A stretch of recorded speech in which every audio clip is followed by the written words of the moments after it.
जी, कैसे हैं आप लोग? नमस्ते, सलाम, सत श्री अकाल, क्या हाल चाल, क्या हो रहा है? स्वागत करते हैं आपका टेबल टॉक 2.0 में। आज हमारे साथ हमारे देरीना दोस्त जिन्होंने अपनी राहें अलग कर ली हैं, अपनी बातें करने के लिए अलग चैनल बना लिया है, हमें भूल गए हैं, हमारा साथ छोड़ दिया है, उनको हम ज़बरदस्ती खींच के लाए हैं कि हमारे चैनल पे लोग आपको मिस कर रहे हैं। अपना चैनल बना लेने के बाद लोग कहाँ हाथ आते हैं, ज़बरदस्ती बुलाए जाते हैं। जी सबको सलाम, आदाब, नमस्ते, सत श्री अकाल। कैसे हैं सब? उम्मीद है खुश होंगे, खुर्रम होंगे। तो अच्छा लगा, काफ़ी दिनों बाद हम आपस में बैठ के इस चीज़ के ऊपर बात कर रहे हैं। किस चीज़ के ऊपर बात कर रहे हैं? हम तो झगड़ा करेंगे, आपने अपना अलहदा चैनल बना लिया। जी क्या करें, जो ऐसे ऐसे राज में खोलता हूँ वो आपको पता है ब्लास्ट होता है, लिहाजा मैं भाई, अपने मेरे चैनल की जो रीढ़ की हड्डी बड़ी कमज़ोर है, इधर आपने बात करनी है, उधर 10-15 सब्सक्राइबर मेरे ऐसे ही उड़न छू हो जाने। तो इस वजह से मैं कहती हूँ जो पोल खोल व्लॉग है ना, वो आप अपने चैनल तक रखो। मैं गरीब सा बंदा हूँ, मैंने बड़ी मेहनत की है 1 साल। जी ठीक है, जैसे आपने, मैंने भी तो काफ़ी अर्सा बर्दाश्त किया ना। आपने कहा नहीं ये नहीं करना, नहीं, मैंने कहा चलें ठीक है, जैसे आप चाहें। देखें, आपके नखरे भी तो बर्दाश्त किए ना। जैसे नई मामा के चोंचले शुरू हुए हुए, इसी तरह मैं नए को होस्ट के चोंचले बर्दाश्त मैंने किए, सीखा मेरे से। जी और आज जाके आप पोल खोल ब्लॉग वहाँ पे हंगामा मचाया हुआ है आपने। हंगामा है क्यों बरपा, थोड़ी सी जो पीली है। पीली है। डाका तो नहीं डाला, चोरी तो नहीं किया। डाका तो नहीं डाला, चोरी तो नहीं की है, हंगामा है क्यों बर्बाद। थोड़ी सी जो अच्छा। पीली है। तो अच्छा लगा, काफ़ी दिनों बाद दोस्त भी सारे हैं। तो अब अभी तक तो जज्बाती प्रोग्राम चल रहा था, लेकिन यहाँ पे थोड़ा सा सुना है बड़े पर्दे फाश करते फिर रहे हैं आप। इस तरह तो क्यों उदास फिरते हो सर्दियों की शामों में, इस तरह तो होता है इस इस तरह के तरह के कामों में। कामों में। तो ये तो होगा यार, ये तो हो के रहेगा ना। देखो ना, वो क्या कहते होते हैं, कुछ उंज भी रावा औखियां सी औखियां सन, कुछ उंज भी रावा औखियां सन, कुछ गल विच गम दा तोक भी सी, हाँ कुछ शहर दे लोग भी जालम सन, जी, कुछ सानू मरद दा मरने शौक शौक भी भी सी। सी। हाँ जी, हाँ जी, यही बात है। तो वही बात है कि अब या आर या पार होगा, है ना। जी मेरा तो फिर ऐसा ही है ना, हम लोग तो या राइट है या लेफ्ट है, दरमियानी रास्ता तो हमें आता नहीं, आप भी समझते जी हैं जी, मैं जान। बिल्कुल समझती हूँ। तो ज़िंदगी भी ऐसी होनी चाहिए, मुनाफिकत नहीं होनी चाहिए मेरे ख्याल से। जो भी है इंसान को बोल देना चाहिए, क्योंकि अक्सर पता क्या होता है कि इंसान जब उस वक्त अपने दिल की बात नहीं कह सकता ना, कोई आपको जलील करता है या किसी के बारे में कोई बात करता है या किसी को जलील करता है, तो अगर आप वहाँ पे नहीं बोलते तो आप फिर बाद में अंदर कुड़ते हैं, आपके अंदर एक जकाश। अपने आप को गालियां देते हैं सीधे लफ्जों ये मैं में। वो कहना नहीं चाहता क्योंकि आपका इंसान चैनल अपने आप को गालियां देता है। कि काश मैं उस वक्त। जी बोली बोली। वो अक्सर बड़े बूढ़े कहते होते हैं, ये जो बाद में अकल आती है ना, इसको जूतियां मारनी चाहिए। बिल्कुल। इसका कोई फायदा नहीं होता कि अगर वक्ती तौर पे हम लोग उस वक्त एकदम किसी के बोलने से शॉक्ड हो जाते हैं, ये क्या कह दिया इसने मुझे। जी वो सोचने में जो टाइम जाता है ना, वो ही गलत होता है। अगर आप उस वक्त जवाब नहीं देते तो फिर बाद में काश। और दूसरे जो पूछते क्या हुआ था ऐसे, बस मैं उस वक्त मुझे बड़ा गुस्सा आया था, बस मैं खामोश हो गया। वो बस खामोश नहीं, बेसिकली वो खामोश होने का नाम बुज़दिली है। बात ये भी नहीं है, कुछ लोगों की बच्चों की तरबियत ही ऐसे की जाती है सही बात है। कि बचपन का ये माइंडसेट होता है कि बड़ा बोले बोलना नहीं है, इज्जत आदाब, इन ये चीज़ों की, हालांकि उस वक़्त की वो चीज़ें सिखाई हुई अच्छी थी, जी लेकिन वो इस ज़माने में काम नहीं आती। बिल्कुल ठीक है। इस ज़माने में अगर आप किसी को पलट के जवाब नहीं देते, लोग आपको कमज़ोर समझते हैं। जी लोग आपको ऐसे समझते हैं कि आपके ऊपर से रोंद के गुजर जाएंगे, कोई फ़र्क नहीं पैदा सानू। वो पता है क्या, वो एक बात है कि अगर फर्स्ट टाइम अगर आपने किसी को खोल दिया ना ऐसे, तो उसने आपसे बदतमीजी की, आपकी इंसल्ट की और आपका कसूर भी नहीं है, एग्जैक्टली। तो फिर ये कि एक दफ़ा आप खामोश हो गए तो उसका मतलब ये है कि आपने वो क्या वो दरवाज़ा खोल परवीन दिया शाकर हमेशा का के लिए। एक शेर है, दीवार क्या गिरी मेरे खस्ता मकान की, दीवार क्या गिरी मेरे खस्ता मकान की, लोगों ने मेरे सहन में रास्ते बना लिए। तो फिर आप वो रास्ता खोल देते हैं ताकि आप दूसरा जो मर्जी करे आपके साथ। तो जब वो एक करेगा उसको देख के दूसरा करेगा, दूसरे को देख के तीसरा करेगा, तो लिहाजा इसी वक्त वो जो दीवार है ना उसको गिरने ना दो कभी भी, क्योंकि सबसे ज़्यादा ज़रूरी इंसान की सेल्फ रिस्पेक्ट होती है, और इसके ऊपर जब चोट लगती है ना तो बड़ी तकलीफ बहुत तकलीफ होती। बात ये है कि सबसे पहले दूसरों की इज्जत तो आप करते हैं, लेकिन आपकी निगाह में आपकी अपनी इज्जत होना बहुत ज़रूरी है। सबसे पहले अपनी इज्जत करना। एग्जैक्टली किसी से भी ज़्यादा। अक्सर माएँ कहती है ना कि तुम बच्चों से पूछती हैं कि तुम किससे ज़्यादा सबसे प्यार करते हो, और बड़ी खुश होती हैं जब वो कहता है मम्मा आपसे करता हूँ, या पापा को कहता है डैडी आपसे करता हूँ। बच्चों को ये सिखाओ कि सबसे पहले प्यार अपने आप से करो बेटा। जी बिल्कुल। सबसे पहले अगर मेरा कभी बच्चा हो या बच्ची हो, मैं उसको यही सिखाऊंगी कि सबसे पहले अपने आप से प्यार करना, फिर मामा को देखना, फिर पापा को देखना। अगर अपने आप को ही नहीं तुम अहमियत दे सकते तो किसी को क्या खाक दोगे? खाक दोगे, बिल्कुल ठीक कहा। तो बेसिक भी यही है। अपनी पहले अपनी सेल्फ रिस्पेक्ट, पहले अपनी केयर, पहले अपनी। मैं अपनी सारी सब्सक्राइबर्स को भी यही कहती हूँ कि सबसे ज़्यादा अहमियत आप अपने आप को दें, क्योंकि आपके अंदर अगर आप मेंटली फिट हो, आप अपने फिज़िकली फिट हो, तो सब के लिए आप केयर कर सकते हो। लेकिन अगर आप खुद ही सफ़र कर रहे हो, सेक्रीफाइस कर रहे हो हर चीज़, तो आप किसी को लिए कुछ कर नहीं पाओगे, थक जाओगे। थक भी जाओगे, और दूसरी बात ये भी आ जाएगी कि आप जो भी करना चाहते हो वो हो नहीं पाएगा, और किसी को आप क्या बताओगे जब आप खुद नहीं कुछ कर पाओगे। अगर कोई आपसे एडवाइस लेता है, तो अगर आप में वो चीज़ नहीं है तो आप कैसे उसको दोगे? जो आपके पास होगा वही आप आगे देंगे ना। एग्जैक्टली जो चीज़ आपको मिल रही है वो तो आप दे सकते हो, जी। प्यार, मोहब्बत। लेकिन अगर आपको दूसरी तरफ से एक उलझन है, एक चिड़चिड़ापन है, अब थकावट है, तो वही चीज़ बाहर आएगी। तो अपना पहले अपनी जो है इमोशनल फिज़िकल नीड्स का ख्याल रखें, फिर उसके बाद किसी और का सोचें। बाकी दुनिया ने, हम लोग दुनिया में हैं, आईसीयू में थोड़ी हैं कि हम हर वक्त परेशान रहेंगे। बिल्कुल ऐसा ही है। पहले अपना ख्याल रखो। बिल्कुल, बहुत अच्छी बात की है, और होना भी चाहिए हर तरह। अपने आप को फिट रखो, एक्सरसाइज करो, भाग दौड़ करो, अच्छे लोगों में बैठो, जाहिल लोगों से दूर रहो, ये भी एक बड़ी खासियत होती है। और अगर आपने कहा जाहिल लोगों से दूर रहो, तो फिर मैं गुटखे की बातें कैसे बताऊंगी लोगों को? किसको? मेरे सब्सक्राइबर्स को बताऊंगी कैसे कि आप नज़दीक, थोड़ी नज़दीक, तो उसके पास डब्बा है जो ठीक है, जो उसके नज़दीक है वो उस हिसाब से तो आपको पता ही चल गया, डब्बा तो उसके नज़दीक है। तो ये सारी असल बात है, डब्बा नज़दीक है, जो नज़दीक है वो जाहिल है। डब्बे ने, जाहिल को सिलेक्ट करोगे तो फिर जाहिल ही होगा ना, बात तो ये है। डब्बे ने अपनी ज़िंदगी में ना सबसे बेहतरीन काम ये किया कि वो अपनी ज़िंदगी में गुटखा किंग ले आई है। अभी गुटखा किंग जो है बड़ा फ्रस्ट्रेटेड फिर रहा है। गुटखा किंग की माँ को बैंगन चोर का टाइटल मिल गया। तो उसकी जो अम्मा है वो बैंगन का भरता बना के नहीं खा पाई, इस वजह से वो काफ़ी नाखुश है।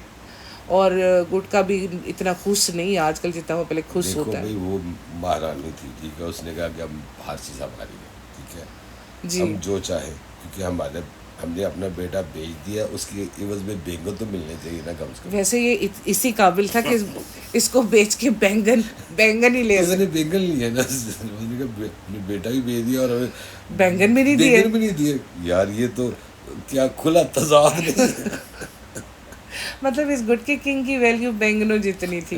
जस्ट इमेजिन कितना बड़ा नुकसान। नहीं, वैसे मैं तो कहती हूँ बैंगन भी ज़्यादा है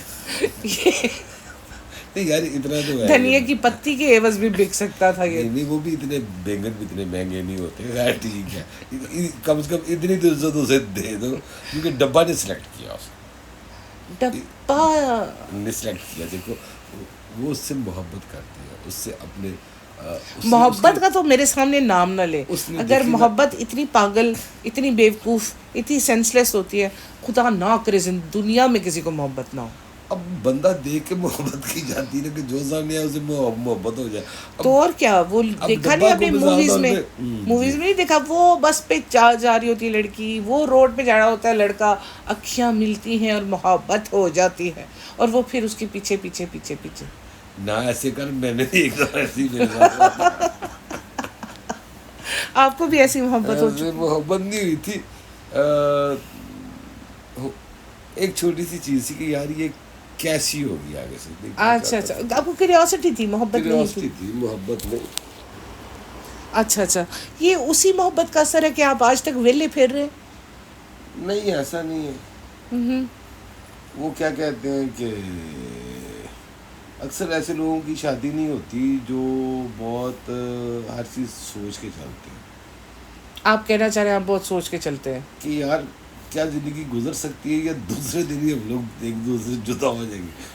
अच्छा, आपने कभी नोट किया है, कोई लड़की अगर शादी ना करे बाय चॉइस, जी तो लोग कहते हैं इसकी शादी नहीं हुई। जी और अगर कोई लड़का बाय चॉइस या आदमी बाय चॉइस शादी नहीं करता तो कहते हैं इसने शादी नहीं की। बिल्कुल। ये दो चीज़ों का फ़र्क मुझे समझ में नहीं आता कि बाय चॉइस लड़की के भी तो शादी नहीं कर सकती ना, वो बेचारी वाला एलिमेंट डाल देते हैं कि इसकी शादी नहीं हुई, इसे किसी ने पसंद ही नहीं किया या कोई ऐसा हो ही नहीं सकी। हो नहीं सकती, लेकिन कोई लड़का ऐसा अगर रिश्ता नहीं कवारा है। फिर रहा है जी, तो उसे कहेंगे इसने शादी नहीं की। शादी नहीं की, ये बहरहाल वो इसकी पसंद की। यानी कि वही बात है हमारे हमारे जो है हमारे कल्चर के अंदर वो मर्द को बहुत ज़्यादा अहमियत दी जाती है, हालांकि ये बात गलत है। अक्सर लोग कहते हैं बुढ़ापे में क्या करोगी, क्या कौन सहारा होगा। मैं सोचती हूँ कितना सेल्फिश रीज़न है बच्चे दुनिया में लाने का कि वो आपका सहारा बने, तो आप बच्चे पैदा कर रहे हो। मैंने कितने ऐसे लोगों को देखा है जो साहिब औलाद होते हुए भी बेसहारा बेसहारा अपना बुढ़ापा काट रहे हैं। उन्हीं के लिए उन्होंने सारी ज़िंदगी खर्च कर दी, सारा कुछ किया, मेहनतें की, उनसे एक एक चीज़ की, और वही है कि वो अब अपने पेरेंट्स को कहते हैं आप चुप पेरेंट्स करके को बैठे, कहते हैं, आपको आपको क्या पता है, आप आराम से बैठे, हर मामले में क्यों आए। तो वो दिमागी तौर पे भी अब नॉर्मल लोग होते हैं जो ऐसे होते हैं। हालांकि जो वालिदैन करते हैं या आपकी फैमिली आपके लिए करती है वो कोई नहीं कर सकता। गैर तो चलो ठीक है, लेकिन आपको जो ग्रोथ मिलती है और जिस मुकाम पे आप पहुंचते हो वो पीछे आपके फादर का या आपकी मदर का ही हाथ होता है। वो आपको सपोर्ट करने वाली होती है और आपको कॉन्फिडेंस देने वाली, आपको आगे लेके जाने वाली, अच्छे स्कूल में पढ़ाना, ये सारी चीज़ें होती है। जी चलिए अब हम आज बात करते हैं थोड़ी बहुत जी लहर के ऊपर। जी करिए। लहर का बर्थडे था, जी आपको पता है, और लहर की इतनी मतलब लहर के लिए इतनी हाइप क्रिएट की, काउंटडाउन किया, और एक्सक्लूसिव कंटेंट भाभी ने रिवील कर दिया। जी और भाभी के लिए मैं बड़ी खुश। भाभी ने ये जो किया है ना, मेरे दिल को बड़ा सुकून पहुंचा है। काश भाभी इसी फाइटिंग स्पिरिट के साथ हमेशा ये करती होती तो आज इस डब्बा की ये मजाल ना होती जो ये करती फिरती है। यही बात है, ऐसे ही सही का। अगर स्टार्ट पे इसको इसकी हद में रखती ना तो जी।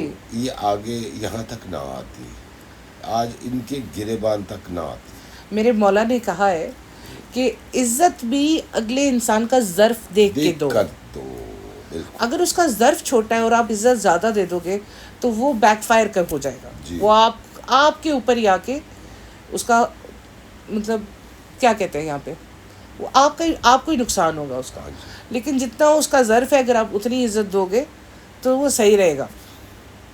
बात पता है क्या थी इसमें, सारी वो जो आगे लेके जाना चाहता था ना, असल में कुछ देखा तो नहीं था इन लोगों ने। इनकी ज़िंदगी भी आपको पता बड़ी महदूद सी थी और एक उतना ही था जितना ये खा लेते थे। ठीक है, ये आपको सबको पता है, इसके बारे में क्या बंदा बात करे। तो वो चाह रहा था कि हम दोनों बहन भाई मिल के सपोर्ट करें अपनी सपोर्ट फैमिली करें को। अपनी फैमिली को, हम भी किसी मुकाम पे जाएं। आज भी मुदा में आज उनकी सबकी फैमिली चेक कर लें, बिल्कुल वो एक हैंड टू माउथ वाला हैंड टू माउथ का दरमियानों में भी, यानी कि lower middle class. Lower middle class में आती है। तो अंधों में काना रह जाए अब, क्योंकि इसकी भी खुश नसीबी, इसकी बात कुछ और थी कि इसको मैडम मिली ना, मैडम की वजह से आज ये आगे से आगे निकल गया। एग्जैक्टली। अगर कोई और मिलता तो शायद ये उस मुकाम पे ना आता। आज ये वही मजदूरी कर रहा होता और कहीं जॉब जिस तरह से अभी ये जॉबलेस घूम रहा है, इसको काम नहीं मिल रहा। आज मेरी अपनी एक फ्रेंड से बात हो रही थी, मैंने कहा अगर ये एक्टर ही बनना चाहता था तो डांस क्लासेस ले लेता, एक्टिंग वर्कशॉप्स ज्वाइन कर लेता, अपने क्राफ्ट पे काम करता, तो वेब सीरीज़ कम तो नहीं बन रही हैं अभी। वेब सीरीज़ में इसको चांस मिल सकता था, बट इसने जो सारी ताकत अपने बालों पे लगाई हुई है और अपने हुस्न पे लगाई हुई है, ओ भाई हुस्न का क्या करें अगर आप 4 फुट ज़मीन के ऊपर हैं सिर्फ। आपकी हाइट नहीं है, आप बॉडी बनाते हो, आप और अजीब लगते हो। अगर आपकी एक्टिंग अच्छी हो, आपकी शक्ल अच्छी ना हो, कोई फ़र्क नहीं पड़ता। यार मैं बहुत सी मूवीज़ देखता हूँ, मुझे पसंद है मूवीज़ देखना, लेकिन मैं आम की निस्बत मैं आर्ट मूवी पसंद करता हूँ। वो सीखे हुए लोग, स्टेज के लोग। एग्जैक्टली वो मुन्ना भाई का कैरेक्टर जिस लड़के ने किया जी है, जी वो कोई इतना बड़ा टॉल डार्क हैंडसम नहीं है, जी हाँ। लेकिन उसका क्राफ्ट कमाल है, उसका क्राफ्ट। वो मासूम की एक्टिंग भी बहुत अच्छी करता है, वो चालाक की एक्टिंग और गुंडे की एक्टिंग तो ऑफ कोर्स होती ही मुश्किल है।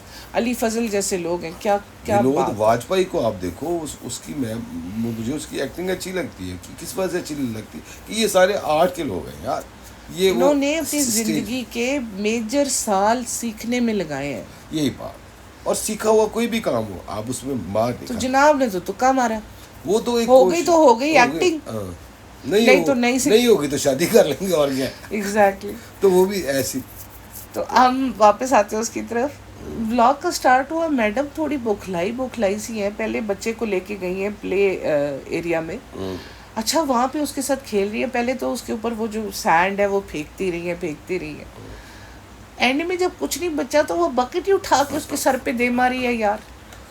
मेरा पता क्या हुआ, मुझे जो लग रहा है, मेरी जो छठीस अक्सर मेरी छठीस बोलती है कि लगता है इसने वो सारा डब्बा का एक जो था ना, वो सारा सबसे पहले इसने ओपन कर दिया ना, उसका उस बच्ची का लहर का। तो उसने लगता है उसने कहा होगा ये तुमने क्या किया, तो शायद इसी प्यार में इसने कहा चलो वैसे ही कर लो। अपने बच्चे को भाई गुस्सा आया हो तो अक्सर माए बच्चों को ही मार दिया, और क्या करती है। तो साथ ही जनाब बैठे हुए थे, मारना तो उसके सर पे चाहिए था। उसके सर पे भले हथौड़ा मार देती, की फर्क पैंता सी, बच्चे को तो ना मारती। कहती है मैंने तो अपनी तरफ से इसके पीछे फेंका था। तुम बच्चे के डायरेक्शन में बकेट फेंक ही क्यों रही हो? क्या सेंस बनता है यार, मतलब ये सगी माँ है, इनको बच्चे पालने कोई नहीं आते। एक मैं बात कहूँ, अगर किसी बंदे को भी नॉर्मल बंदा हो, उसे पागल करने का एक चक्कर लगवा दो, उसके बाद उससे बात करो तो बहकी बातें करेगा। तो जो पूरा फैमिली है पागल का नजारा, ठीक है, मोहतहा क्लैन। जी जी। तो वो पागल करना, और जब वो पागलों में रहता है तो फिर पागलों जैसी हरकतें करता है, करनी लाजमी है। सोबत संगत का असर तो होता ही है ना। ये सारी असल बात है। तो वो चले, बहुत अच्छा हुआ आप आए। हमारा टाइम खत्म हो गया है। ये क्यों हो गया? अच्छा, ऐसा ही हुआ आज। अच्छा, मैंने सोचा नहीं था इतनी जल्दी हो जाएगा, लेकिन हो गया। चले ठीक है, फिर आइएगा। मैं दोबारा हाजिर हो जाऊंगा आप जब कहेंगी। आपने फालतू बातों में मेरा टाइम वेस्ट कर दिया सारा। चलो कोई नहीं, चले जी, जैसा भी है। नहीं, मैं दोबारा इंशाल्लाह आ जाऊंगा, जब आप मुझे आप हुक्म करेंगी मैं आ जाऊंगा, उसमें क्या है। मैंने कहा अब आपने अपने चैनल खोलिए, शायद आप ना आया करें। अब ये ना कहें दोस्त ना रहा, ऐसे ना करें, मैं गा दूंगी वरना। प्यार ना रहा, जिंदगी हमें तेरा एतबार ना रहा, एतबार ना रहा, तो दोस्त। इसके साथ ही हमें इजाज़त दीजिए। Bye bye, see you again. Bye.